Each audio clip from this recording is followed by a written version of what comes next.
Peace, loves. This is True Five Star Your Life Driver.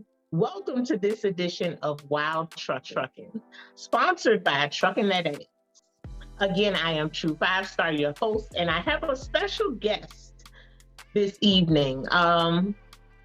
This guy has, well, first of all, before we get deep into the questions, I'd like to ask, do you have a handle, a CB handle that you go by? I don't. Yeah. I'm a car hauler, so they usually just call us parking lot. Oh, okay. Yeah, Okay, never heard that one. I never heard that before. Okay, so let me ask you this. In your bio, you mentioned that you have traveled over 1 million miles. Over 2 million miles to be honest. Yeah. That's crazy. How long have you been in the business? 20 years. 20 years. Wow. You don't even look old enough to have been driving for 20 years. I'm 49. Wow. Okay. All right. No, you don't look 49. But 20 years, that's a long time. So I'm sure that your career has taken different twists and turns throughout those 20 years. Now, are you an owner, operator, or? I've done it all. Okay. I've done it all. Owner, driver, company driver, owner, operator, small trucking company. Okay. I'm presently doing a lease purchase, owner, operator situation. Oh. Yeah. Okay. Well, let me ask you this. What led to trucking for you? What led to the industry? A friend of mine, to be honest. That was it. He started a box truck company and he was doing pretty good, and he showed us the game, and I just decided to go with the big trucks instead of the box trucks. Okay. So that was really it. It just kind of fell in my lap. The money lured you in. Yeah. Okay. Okay. What the freedom and the money. The freedom and the money, because I'm a barber too. Oh. So the freedom of, being a barber all these years and then trucking with the money also, it was just like, okay, that was appealing to me. So I jumped in. Okay. That's a good way to pivot into another career. You already saw that your homeboy was making moves in the business, so you figured you would jump in, and it was a good move, apparently, because you've been successful. Yeah. So had any bumps and bruises along the road, but I'm here. That's natural. That's normal. That's a part of any process. Right. Before we started, though, you mentioned that you are now doing a little something different than what you were doing. You are now, no, you said you were back to driving. So at one point you was not driving anymore, and then you went back to driving. Tell me a little bit about that. How did that happen? Pretty much the trucking industry, where the state that it's in now, it's rough out here. It's rough out here. So I had 2 9-car haulers and 1 7-car hauler. Okay. And I would sit right here in this chair, just facing the other way, and do my dispatching, keep the guys rolling. I had drivers. Okay. I had one of the trucks was actually a guy that was purchased the truck from me and leased it on to my company. Okay. So I had 2 of my own trucks and his, but I dispatched all 3. Nice. And, the business just went, it went left. When the fuel prices so high, the rates, dropping, everybody's feeling the pain right now. So and it's been going on for a while. It's just, right now it's just coming to a head. Yeah. So I wind up, then, we got hit with repairs. Nothing major, but it was minor repairs that you can't get parts for. So now your truck is sitting for a month or 2. I heard for a part, and then your driver's there, so it's just like you lose a driver, you got to pay for the truck to get fixed after 2 months of losing income.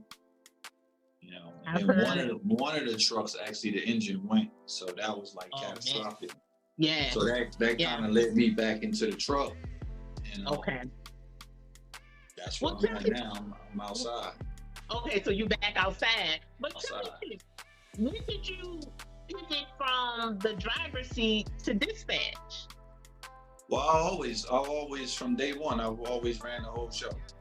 Oh. So my story is, like I said, my friend was doing the box trucks, and it was a group of us, you know, guys, Okay. the gang. So we all, it's about 5 or 6 of us. He started the box trucks first. Everybody wanted to get in on it. The other guy started getting box trucks. I said, I'm gonna get me a semi and do something a little different. I didn't even have a CDL when I bought my first truck. Oh, okay. So I got my best friend at the time, he had a CDL. Me and him partnered up. Nice. He would drive the truck, and I literally learned how to dispatch, how to do everything from scratch. Nice. Learning, you know, mistakes, everything. And eventually I wound up getting my CDL and getting in the team with my best friend at the time.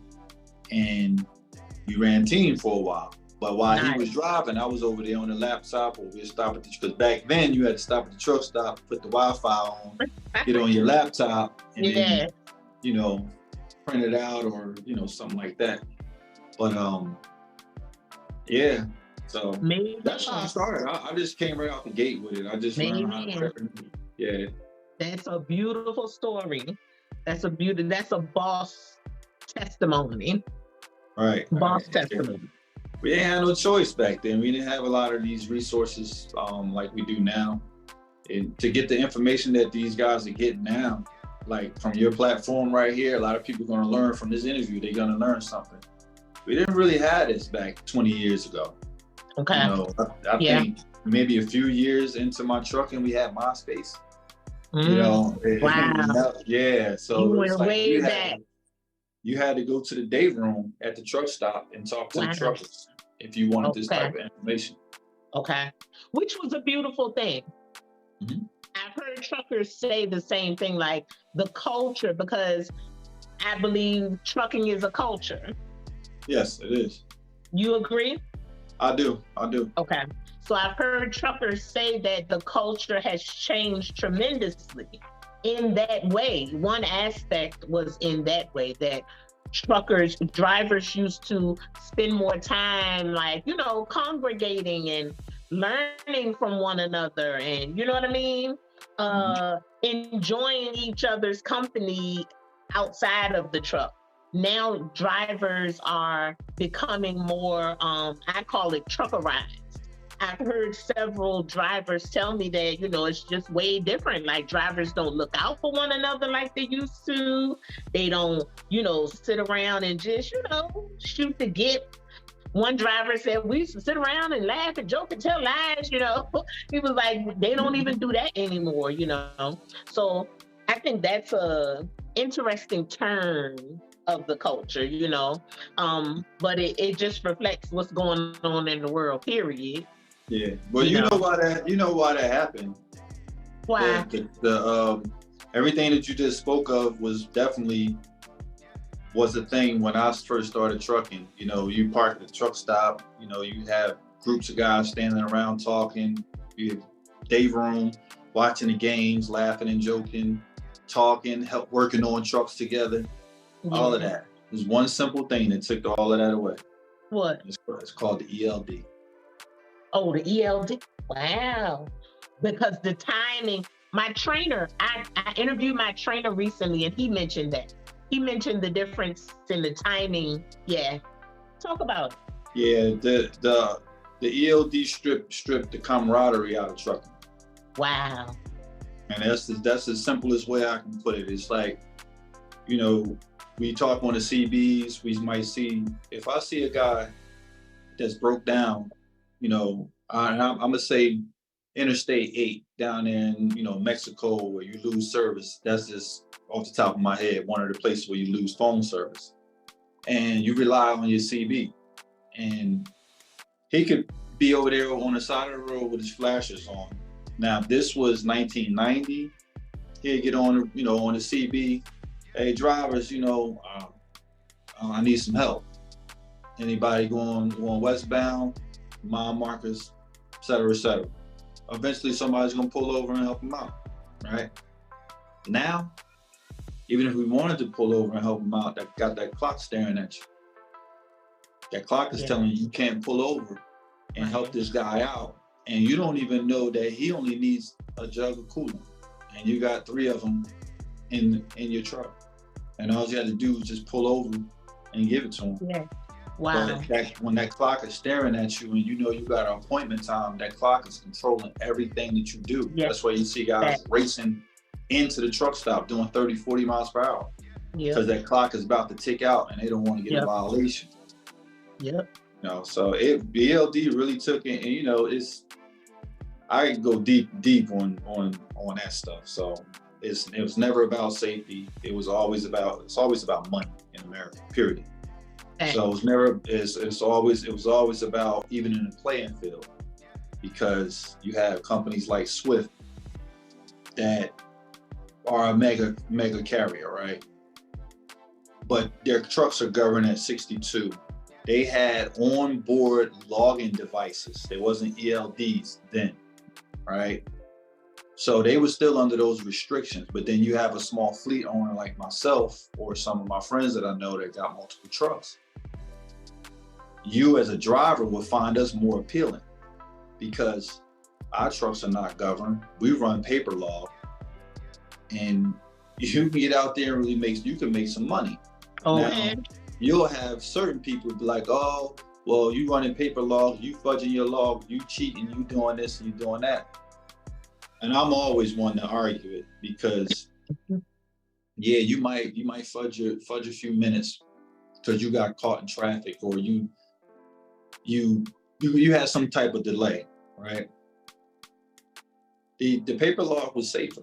The stats show it. Since they implemented the ELD, accidents and fatalities in trucking have increased. So it's numbers don't lie. No wonder. And I ran paper log all the way up into 2 years after they implemented the ELD, because when they did, I got off the road and I ran local and I ran short haul exemption. Okay. So until I had to get back on the road and I had to run an ELD, I never knew how it would feel. And I actually had anxiety. Just looking at that clock, and knowing it's ticking, knowing I gotta get here, I gotta do this. You know, the clock is telling you, go to sleep, wake up. You got 10 hours. You know, we got bodily functions. We might have headaches. You know, you might not just be in the mood. You might not be sleepy. And that right there is why you go to the truck stop now and you see everybody in the trucks and nobody's talking. Yeah. Wow. I'm glad you said that because, like I said, my platform is advocating a health over hustle trucker culture. So I saw so many drivers that had fell victim to putting the hustle over the health.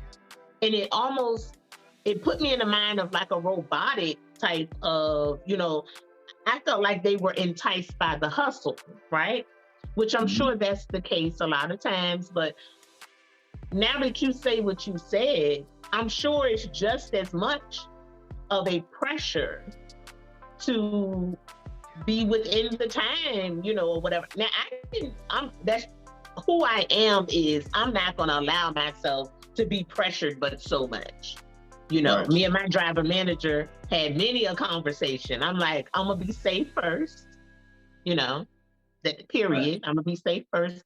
But that makes me really wonder, like, I bet a lot of drivers just fall victim to the ELD, the pressure of the ELD. Yeah, I mean, it's there. It's definitely staring at you, ticking away. So, and it could be anything. It could be a shipper. It could be a receiver. It could be DOT. It really messes it. Your day could be going smooth in traffic, DOT, a flat tire, anything. The next thing you know, that clock is just used up and it was a wasted day. Yeah. And then now, or it used a couple hours and now you're racing because you're trying to cover ground and it's just not safer. It's just not safer. And that's what, and to your, what you first brought up about camaraderie and just the guys talking and stuff like that. That's what took it away. Because see, I could pull over and help that guy. And then if I needed to, I could back my logbook up 10, 15, 20 minutes. Right? If I got sleepy and I'm bobblehead, I'm sleepy, right? Even though I'm fresh on my clock, I'm sleepy because you know we just be human, right? I might have been up late, you know, arguing on the phone, who knows, talking with the kids or doing paperwork, anything, something that kept me up, but I still got to get the job done. So instead of causing an accident by pushing myself, because the ELD is going to push you, that's why the numbers are up. Yeah. So I pulled over at the rest area, take me a 3-hour nap, get up and back my logbook up. Okay. Because I argue this one to the biggest platform, like paper log, even though we cheated on it, you know, everybody didn't cheat. Some guys did what they supposed to do. A lot of guys cheated. Just being real. Safer than ELD. Because sounds now I'm not tired. Now I know I can just save myself 2 hours here, rest area, take a nap. Now I'm safe to get on that road, and I'm still gonna make my appointment. Right. That guy on the ELD, he gonna jump out. He gonna stop at the truck stop, get him some coffee and a Mountain Dew, and then he gonna roll the window down, and he gonna stick his head out the window every time he get tired. And one of them times he gonna fall asleep and he gonna kill somebody. Yeah. Yeah. So, unfortunately. So did you spend time on the road? Like, were you ever an over the road driver? For most of my 20 years, the longest I've ever been on the road was 1 month. I'm not typically one of them guys that's out there for months. I usually get home on the weekends, and I'm more of a run out and back because I dispatch myself. Okay, that's right. So I'll go where I want to go. Yeah. Okay. And I was like, you know, I live in Atlanta, so I might run up to Jersey. You know, like I usually run where family's at. Like my mom is in Jersey, so I see a nice route, run up there, drop the load, pick the load up, park, go see mom, chill for a day, come on back. That's home for me. You know, like, Jersey's home for me. Okay, but that's the benefit of dispatching. Right. Your own loads. That sounds lovely. A lot of drivers don't have that testimony. You know? Yeah. I mean, it's definitely a different ball game. Having your own authority. Yes. So. Did you ever find yourself putting the hustle over your health? No. No? Good for you. And I'm gonna say, I'm being honest, I sort of had the cheat code. I'm a car hauler. Okay. You know what I mean? I'm not a dock bumper. I'm a car hauler. We average. I drive one of them 9-car units with the car that's over the top. Yeah.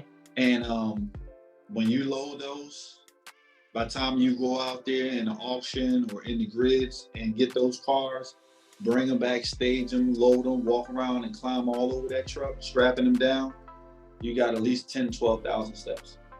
And you're like this on the, you know, 4 times 9, 36 times. You got 36 wheels as you strapping down. So you gotta, you know, you're using your arms. It's a workout. Yourself up. Yeah. It's a workout. It is. You know, but that makes me wonder, like, women do that. Huh? Women do that, don't they? Absolutely. I didn't realize, I guess I never thought about how physical it is until you just said it.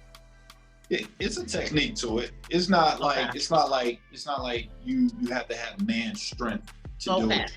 It's a technique. It's like I could go like this and pull up the ratchet with my arm, or I can just hold it and lean. Gotcha. You know what I mean? I use my body weight. Use your body weight, yes. Yeah. Okay. I was just at the Tesla plant when a young lady was over there loading. She was nice too. She loaded and was out there before me. Okay. She was gone. I was like, okay. She showed you up.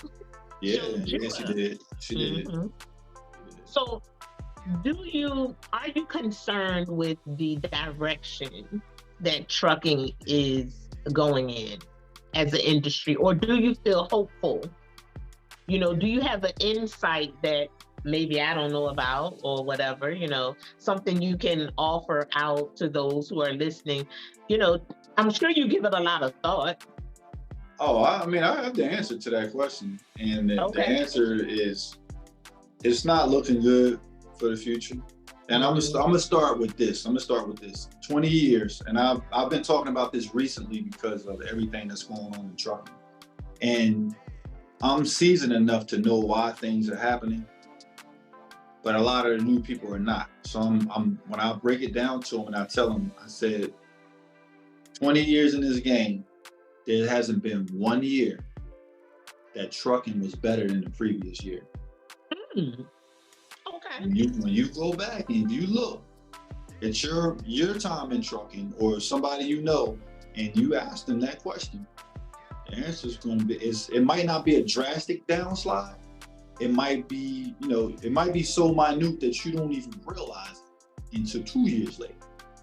But it's never got better. A steady descent?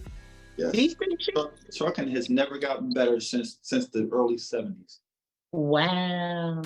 And if you ask some of the older guys, the guys, 49, so you ask some of the 70 and 60-year-olds, they're going to tell you the same thing. A lot of them got out when I was getting in. And I was looking at it like, wow, this is great. And they like, man, I'm out of here. Y'all can have this. Wow.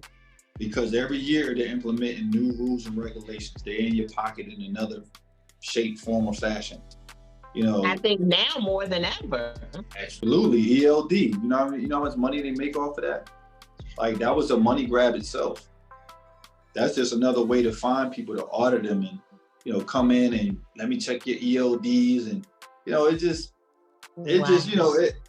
you got to pay attention to what's going on in the world. And the trucking is a big part of that. And then you have autonomous driving trucks coming. I was going to ask you about that. Electric trucks coming, and you have the ATA and these mega corporations and companies that they're monopolizing trucking. That's what's going on. It's been going on for years. It's been going on since I got in it, but it was just not as bad as it is now. It's always been an attack on the owner operators and the small companies, small truck owners, fleet owners, because we're the biggest competition. Okay. And like I gave you a scenario earlier, my company would be more appealing to a driver than Swift because they have too many rules. The guys over there can't really make any money. So what they do is they go over there, get their CDLs, get the training, and then they leave Swift hanging, and they come to a guy like me. So when the lobbying starts, you got Swift, Warner, and all these other big companies that are getting together, and they're making these rules and regulations. The ELD, that's another thing too. Like I said earlier, it wasn't about safety, it was about evening the playing field. Okay. Right? Okay. It's never about safety. It's money, and even in the playing field means more money for them because now their driver retention can stay longer. That's what it was about, because all the guys are jumping ship going to these smaller companies. But if we make everybody get ELD, then there's nothing too much more appealing over there. They trying to make speed limiters now. That's next.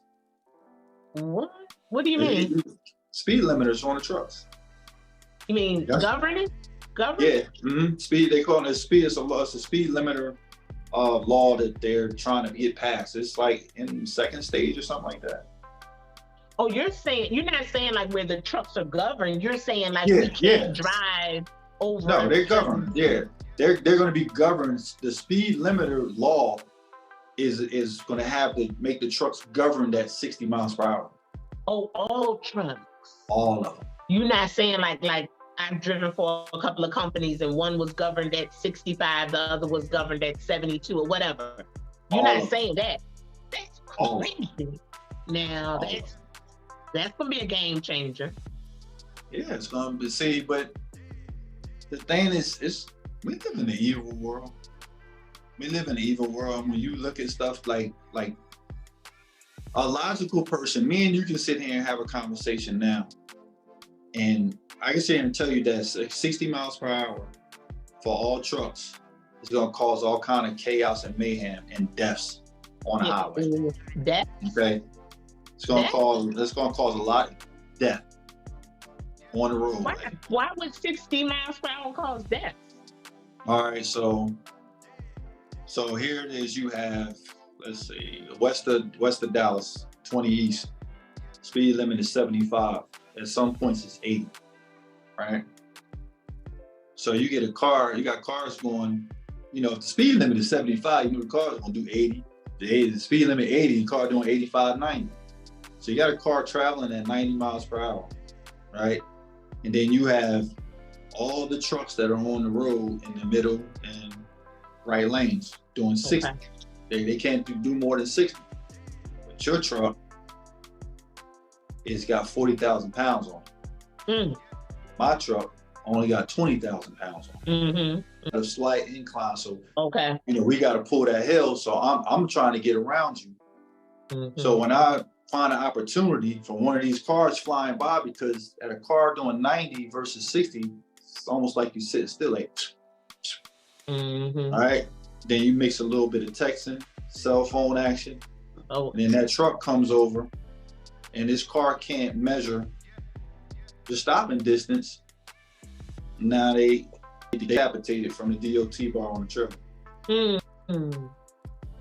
I've seen this. That's what I'm saying. Like, I'm just not just guessing some of this stuff. I actually seen a young lady, you know those. This is Wild Trucking, trucker talk, trucker thoughts, and trucker stories. Arrow, but it's on a trailer, but it's actually rolling, right? And it's basically telling you to get over because they're closed up ahead. I'm driving in the middle lane. It's 3 lanes, so I'm merged over to the right lane. And I'm looking in my mirror and I see this car coming at full speed, you know, highway speed. Everybody else is slowing down and moving over. And she never seen it. She never seen it. She never hit her brakes and nothing. She hit that thing. And it was, you got to mind you now, there's workers in the truck that's pulling that trailer. So they got hit too. She hit them at 70 miles per hour in the left lane and flew all the way out off the highway to the right, all the way up the embankment and spun around. She lived because she got out and was shook up, but she never seen it coming. So this is one scenario.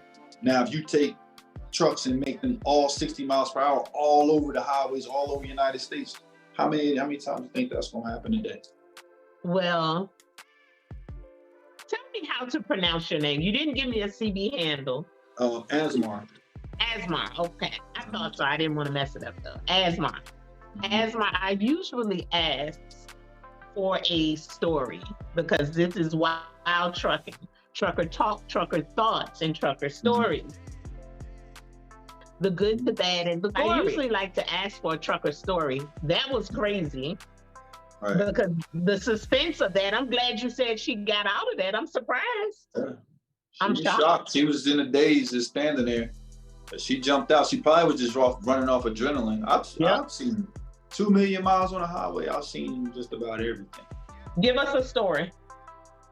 You want a bad one? You want a happy one? You want a funny one? Like, let me see. You have a gory I give you one of my bloopers. Okay.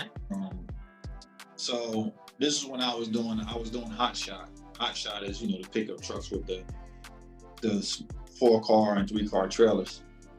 So wait, say that again. Hot shot, you know how the hot shot trucks, the pickup trucks that pull the trailers. Okay. I was doing that at this time. But you said how many? 4? It had a 4-car trailer on there, yeah. 4-car trailer. So I had 4 cars on there, and I live in Atlanta. I was going to Jacksonville. So I ran during the day. This was during the weekday. I ran around and I picked the 4 cars up and I came home because my yard was big enough to park my truck in the yard. So I parked it in the yard. Everything was fine. I drove maybe 50 miles away and I picked up this, you know, those, I call them hippie vans, the Volkswagen vans that used to popular back in the Woodstock, you know. The Scooby-Doo? Yeah, the Scooby-Doo van. Yep, the Scooby-Doo van. So I picked up one of those that was totally customized. It was going overseas. Like, I mean, it was a 1970 something and it was brand new. That's how much they've done to it. And they put the company logos to the place on there. It's a very expensive van. So I had it on the tail end. You know, it has a column manual shifter. If anybody knows, you know, what that is. So I put the brake on, I strapped 4 wheels, whatever. I had it in the yard. I drove 50 miles with it. Fine. Get up early in the morning and I'm driving south to Jacksonville to the port. And I'm fine. I drove maybe 3 hours. It's a 6-hour ride. I drove about 3 hours. I pulled over at a Love's, got some fuel, got me some coffee, and I came back out. And I always, you know, walk up and I do a visual, make sure I don't see anything wrong. And I got back in the truck. Now, it's in the wee hours of the morning. Nobody's out there. Thank goodness. So I'm riding and I'm in the middle lane. And I'm just, you know, I'm grooving to my music and I'm just, you know, I'm just chilling. Ain't nothing out there. And a car passed me. Okay, it's starting to get around 5 in the morning, so people are starting to come out, right? Yeah. And so I'm looking through, I look in my rear view mirror and I'm like, hell, it's this idiot behind me with no lights on. And I was like, that's the van. The van came off of my trailer, behind my trailer on the highway. And luckily, there was nobody out there. And it veered to the right. And you know, like you have your right lane, then you got your emergency lane, and then sometimes you have an embankment that goes down. So it did have an embankment right there. And do you know that van rolled and stopped right at the edge of that embankment and was leaning just like this? No. And by the time I stopped my truck, I was like maybe 1/8 of a mile down the road. Ooh. So I had to, I just put the truck in park and I ran down there and I drove, you know, I drove the van back to the trailer. And I put it back on there. And still to this day, I'm just like, I checked my straps. I was like, how did that come off like that? 4 straps? So did it happen at the Love's? That's what I still think that somebody did something to the straps when I was there, because I looked at them, I was walking by, they didn't grab them. But usually you just kind of shake them, make sure they're still tight. But I just looked. So yeah, I was just like, wow, it wasn't time for me to go out of business, because if it would have been during the day, oh, that would have been a catastrophe. And I put that van back on that trailer. I put 4 straps on it. Then I got some more straps out the dog box. I tied it around the front axle, the rear axle, the little step bars. I had about 8 straps on that van.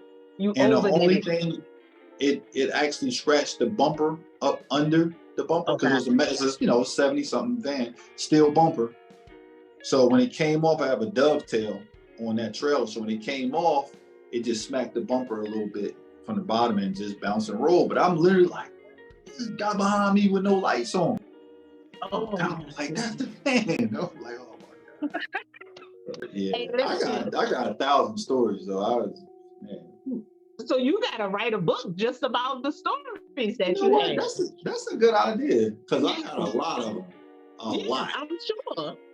You ever seen that movie Dust to Dawn? That don't sound familiar. The where it's like a bar. It's like that.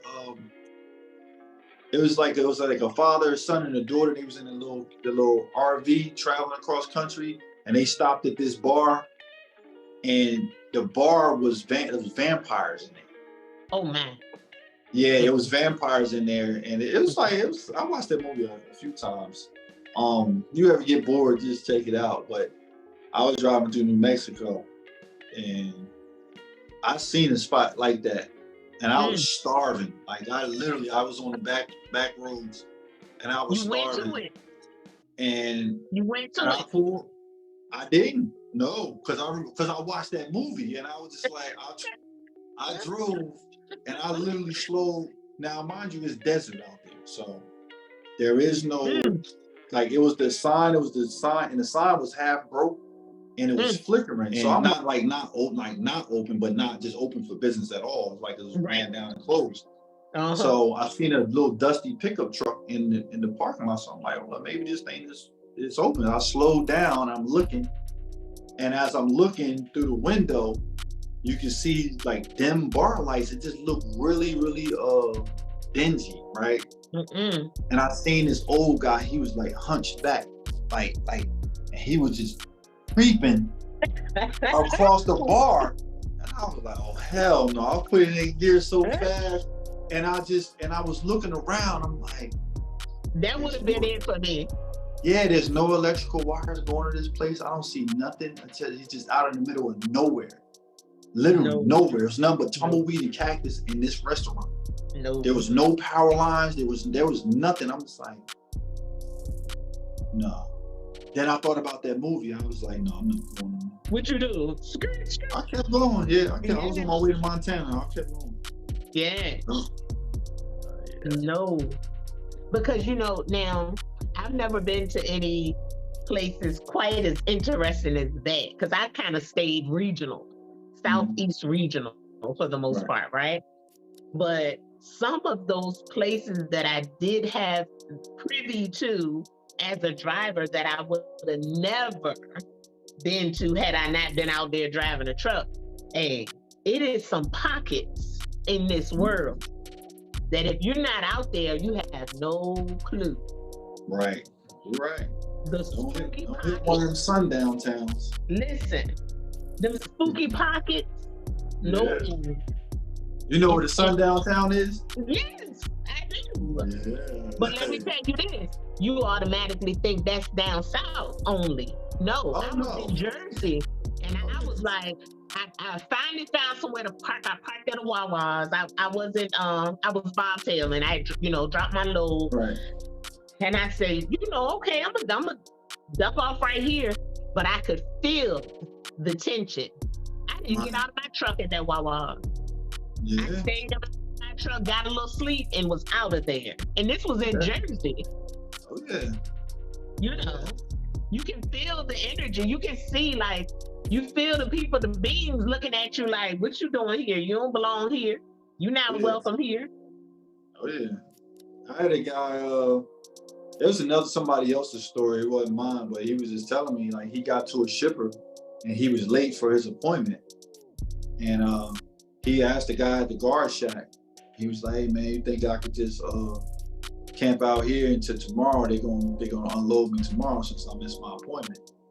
He was like, I don't think you should do that. He told me just like that. He said, I don't think you should do that. You might drive on down to a truck stop or something and around here. Yeah, you don't want to do that. Whoa. Yeah. That's wild. He told him. Yeah. So I've actually had somebody throw a bottle at me in Texas. Really? Mm-hmm. I couldn't do nothing because I was going this way. They was coming this way. Bunch of good old boys on a pickup truck. And they was trying to break my window, but it hit the pillar. And it just bounced off. Yeah. And they know you can't just spin around. Yeah, it was on a 2-lane highway. Like I couldn't, I got 18-wheeler. I can't spin around. Even if I could, I couldn't catch them. Right. Wow, that's crazy. But yeah, here's another one. Like my boy Fareed used to ride with me, and we was upstate New York, and I remember it being in April because we was amazed that it was snowing in April, and we was sliding all over the place, but we made it through there, and you know that rule that Canada has about felons, right? No. So basically, like Canada don't allow felons into their country. At all? Yeah, if you got a felony. So, so we heard about this through the years or whatever, and we both got records. So it's like, okay, we drive there running team, and we upstate New York, and he's driving. I'm in the back, got the curtain shut. I'm back there chilling. And he's like, Asmar. I'm like, what? And I opened the curtain, and all you see was the Canada border, like the whole border thing, the bridge. that goes over to Canada from New York. And it's like, that was the first time I ever seen it in person because we was on it. And I'm like, bro, what are you doing? He's like, man, I made a wrong turn. And we was under the impression that if we went through to the other side or got up to the gate where the checkpoint was, that they would lock us up. Because we didn't know no better. We was just like, they said felons can't come to Canada. So if we go, you know, we were supposed to be on this bridge anyway. I said, man, what you gonna do? He said, man, I'm about to turn around. He turned that truck around right on the bridge, and we got off of there and went straight back to New York. And we were like, yeah, man, yeah. That was funny. And then the thing about it, they were just looking at us. They was like, what are these idiots doing? They wasn't gonna lock us up. It wasn't. They were just probably, you know, they was gonna deny us entry. Like, you know, we could have just pulled up and told them, hey, we made a wrong turn. They'd be like, turn around. Because the bridge, you know, it was a wide bridge, but it was 4 lanes. Okay. So he busted Your boy said, no. Yeah, we got Your boy said, no, we gonna stay free today. Yeah. Man, that's hilarious. I don't blame him. Me, I ain't care. You know, I was like, hey, man, you drive and turn around. Right. You know, let's go. Let's get out of here. You trying to go to jail? Right. We ain't taking no chances. That was funny. Okay, so I'm gonna let you go. I thank you for joining me. I don't know. I feel like I want you to tell me a gory story. Any story that you want to unload with us?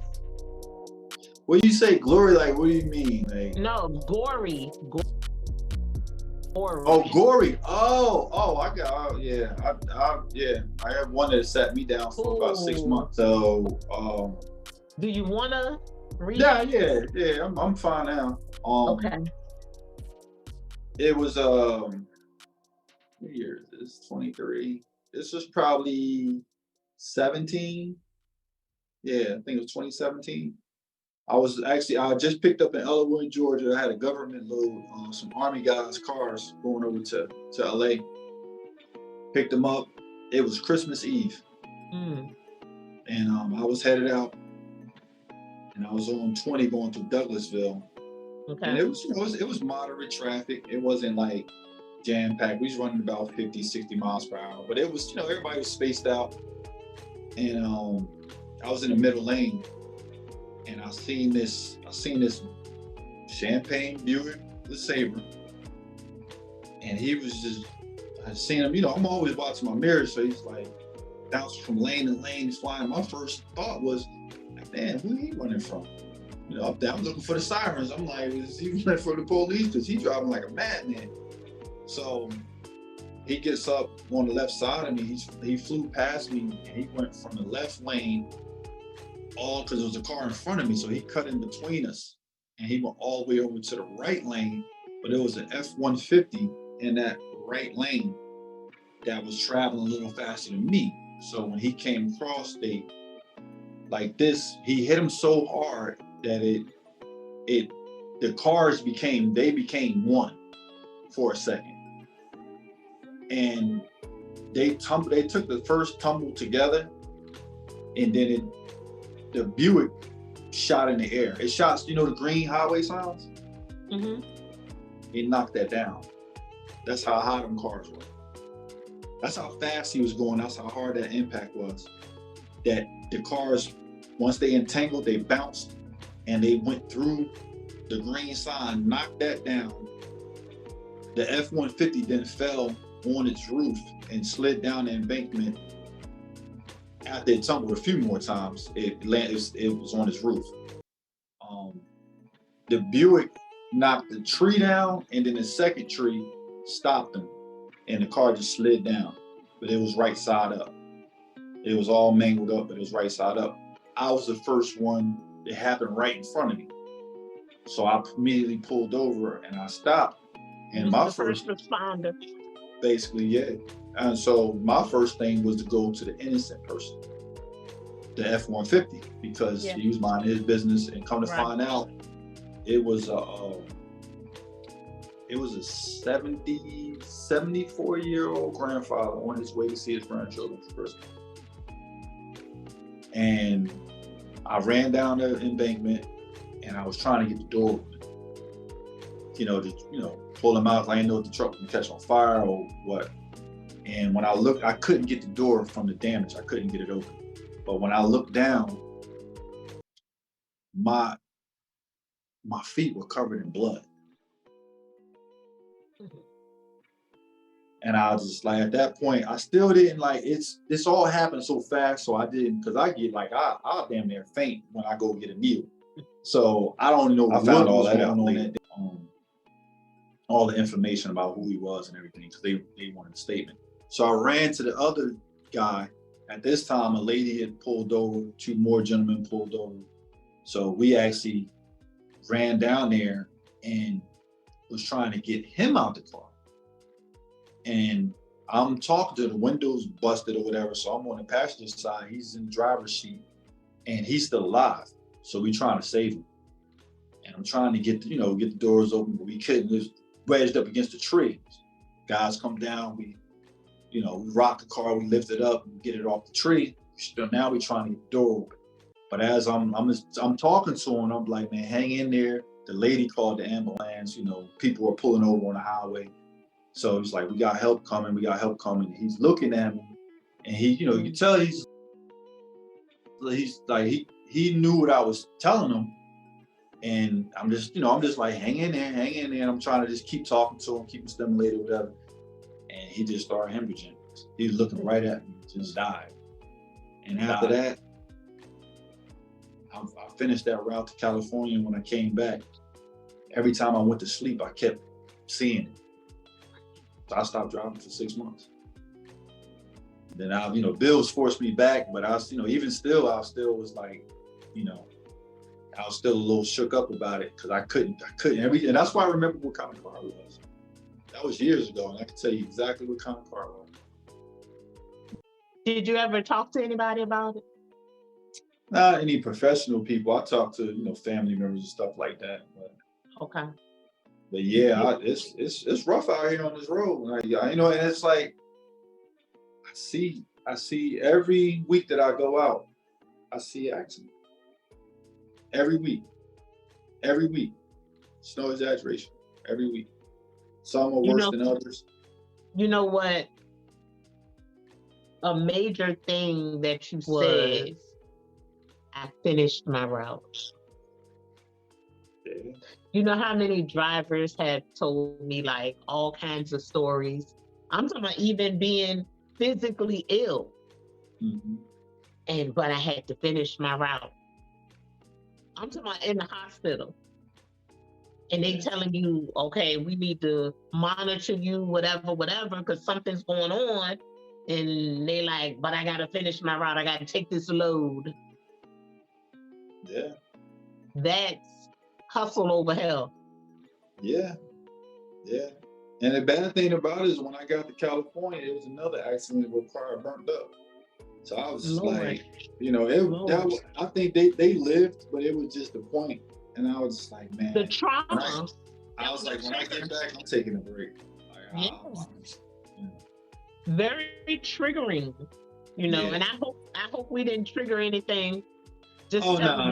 I tell the story. I tell the story often.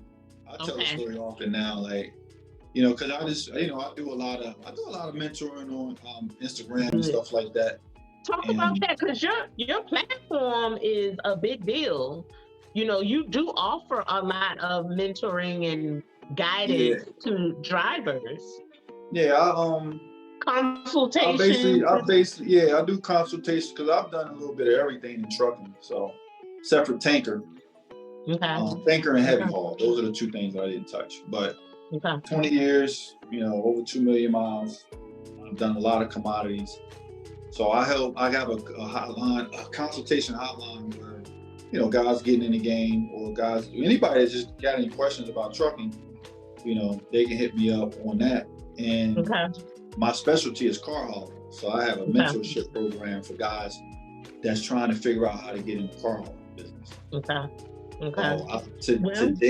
To date, I have about 14 guys that actually got out there. They out there with their setups making money. Nice. I actually posted 2 of them on my on Instagram today. Okay. Give us your information so people can look you up and take advantage of your consultations and follow your progress and all of that good stuff. It's about that truck life. It's about without the A, underscores between each word. It's all lowercase. And it's got a big red logo with a truck. So. I'll make sure I tag you. I think I have failed to do that in the past. I'll make sure that I tag you so people will know where to find you. Yeah, my YouTube is about the truck life too. I got those are old videos. I haven't put anything up there in a while. Okay. But that was when I was doing hot shot. So if you guys got any questions about hot shots, look at some of them videos. A lot of information. Okay. I even did a video on highway etiquette. Oh. Yeah, that was when I first started doing stuff, but it's a lot of content on there. You need to bring that back. Highway etiquette. Oh yeah. You need to bring that back, spin the block on that one. But I'm gonna let you go. I appreciate you. But like I said, that video you posted, that post rather, where you was having a hard time finding something to eat. That actually went to me about to start meal prepping. Okay. Right? Meal prepping, stopping at Walmart's to get cheaper stuff. Get a cooler that plugs in because it's not enough room in that truck for a refrigerator. Oh. It's not a lot of room in those car haulers. So just doing things like that, and then it's like, what I do myself, I get exercise because of the job itself, but when I have time, like before I go shower, the truck, I can do pull-ups. I can do a little exercise routine, and then to have something like what you're talking about to replenish myself afterwards would be nice. I would order stuff like that. I made it for us, it's for all drivers, all life drivers, it's beneficial to us all, but especially for the truckers. You have one of those a day and you're gonna feel it, and you're gonna have, your body's gonna be nourished, so thank you for that feedback, and I'll definitely keep you posted on it. I'm excited about it. What the ultimate goal. Did I lose you? I think we lost him.